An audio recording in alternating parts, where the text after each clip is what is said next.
สบายดีบรรดาท่านที่เคารพนับถือและหักแพงทั้งหลาย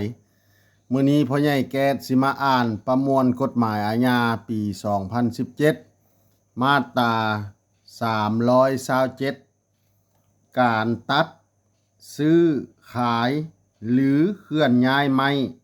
และต่อไม้ธรรมชาติประเภทห่วงห้าม และไม้พิเศษที่ใกล้จะสูญพันธุ์โดยบ่ถูกต้องตามกฎหมาย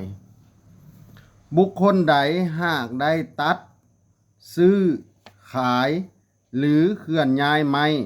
และต่อไม้ธรรมชาติประเภทห่วงห้าม และไม้พิเศษที่ใกล้จะสูญพันธุ์โดยบ่ได้รับอนุญาต ซึ่งสร้างผลเสียหายที่มีมูลค่าแต่5 ล้านกีบขึ้นไป จะถูกลงโทษตัดอิสรภาพแต่6 เดือน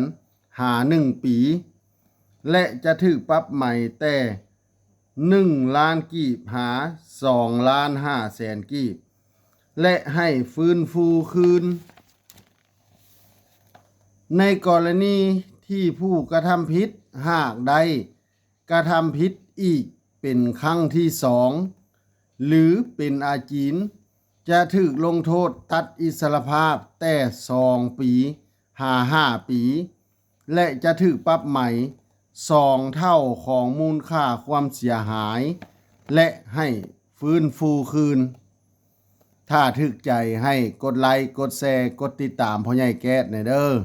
ถ้าอยากให้พ่อใหญ่แก๊สอ่านกฎหมายหยังมาตราใดให้คอมเมนต์มาเด้อขอบใจ